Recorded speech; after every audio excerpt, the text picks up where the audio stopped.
Upgrading your workshop can be really difficult when you're starting out in woodworking. So let me walk you through 3 upgrades I made for minimal cost that have improved this place 200%. If you haven't got between the 200 and £1,000 to upgrade to a proper track saw, then this build's for you. With a couple of leftover boards, you can transform your ordinary circular saw into a track saw.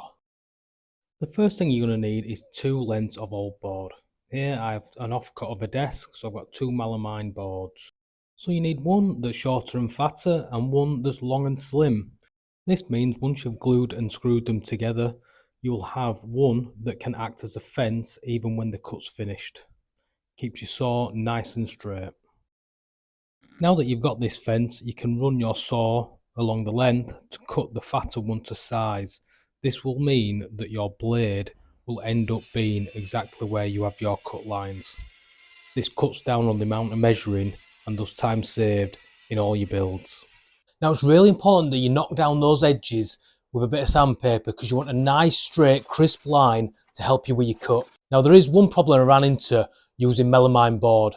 It's great for a lack of friction for your saw, but that friction's also on the bottom. To get around this problem, I used some of the non-stick matting that you would use in a kitchen drawer or cupboard. A little bit of spray adhesive and we were all set.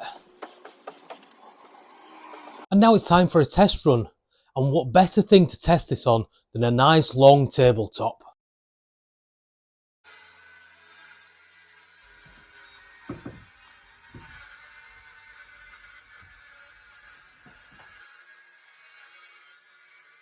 So there's a couple of advantages with making your own track saw. Number 1, saves money over buying one. Number 2, instead of having to mark out your cut line on your material, subtract the measurement of the base plate from the blade and then line it up and clamp it down, this simply allows you to drop this straight onto the line and have it ready to go in seconds.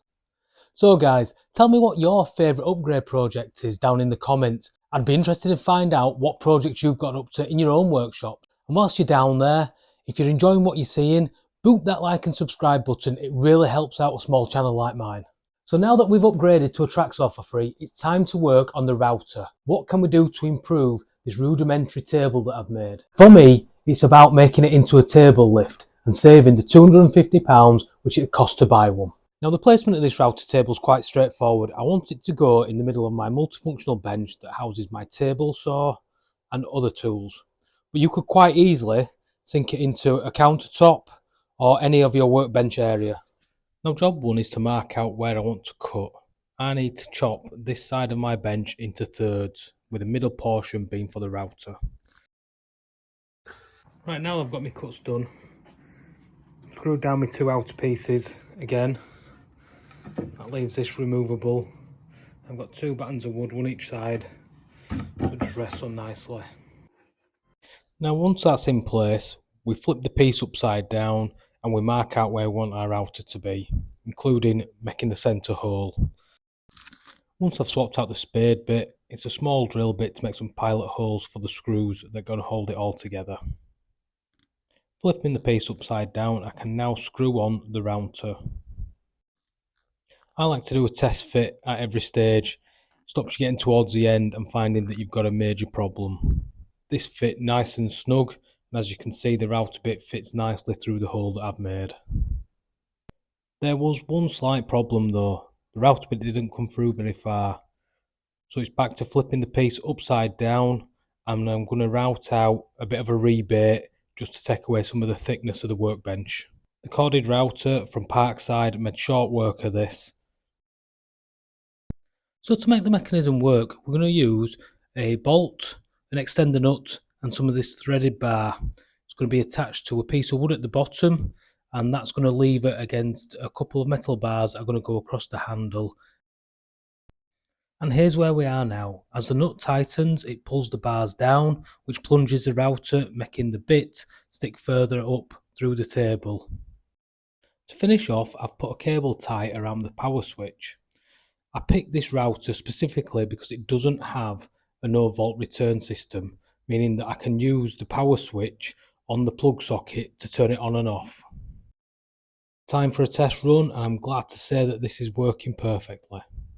Time to screw it down into place, and this project's nearly done. Well, a quick test run and everything went well. I couldn't have hoped for results any better. This whole upgrade cost me less than £10 for the threaded rod and the extender. Not a bad return on the investment, I don't think. Now that's 2 tools made and only £10 spent. I'm chuffed to bits with how this is going on because that's lots more money to buy other tools with. Now for the final workshop upgrade, I want you to hear me out on this.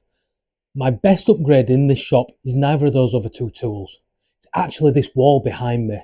The difference it makes coming in here, having a nice bright bit of colour, something a bit inspirational, compared to having grey breeze block that just sucks the life out of everything, especially your enthusiasm. So having a nice setting makes all the difference, especially on cold, dark days like today in January, when it's so much easier just to go back in the house, put the heating on and not bother being out here. The process is really quick and simple. All these boards are reclaimed pallet wood. I planed them down to make them nice and smooth, but you could quite easily just knock them down with a sander. Wouldn't cause you a problem. You can pick a pack of alcohol dye sprit up, about £25, with about a dozen colours in, a tin of spray adhesive, and away you go. Nothing complicated. I'm not going to insult anyone's intelligence by claiming this is a hard project, but the benefits far outweigh the 3 or 4 hours it's going to take you to do. These dye stains couldn't be any easier to use. Pour a little bit in a tub, water it down a bit and paint it on. I'm painting about 10 pieces at a time in multiple different colours, basically following a rainbow. Now this was the only bit that had any sort of skill in it, notching out some grooves for the power cables. Wasn't difficult, used a circular saw and a set square to make a set of cuts and then knocked out the little bits. Add in your adhesive and push it up against the wall. It's as easy as that. Going up the wall, we're just alternating colours, trying not to have too many grouped together that are too similar. One pallet wall, all done. And with no measuring, that is what I've managed to have left over. I'm quite impressed with that. Now, this is looking better, but it's still missing something. It needs that one finishing touch.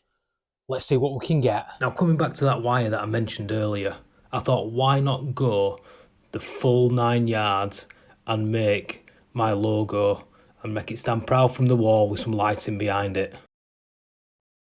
This 1/2 inch chipboard cut really nicely, first on the bandsaw until I got to the capacity of the throat, and then with the jigsaw after that. The jigsaw's great because it adds that little bit of versatility, lets you get into some of them tight little spots that a bandsaw won't let you get to. Sometimes you can't beat a rattle can for a quick bit of spray paint, and why stop just with the hog sign? Why not use some stencils and let's brand the wall as well? While you're doing one thing, you might as well do it all really, haven't you? Final bits now, just to add the hog onto the wall, touch up any paint, finish the branding and then wrap the LEDs around the sign so it will illuminate.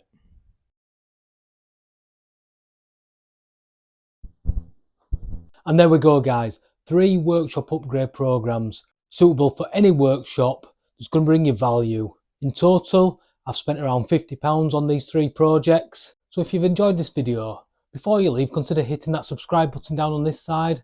And down here, there should be another beginner friendly video that's loading up for you now. Have a good week in your shop.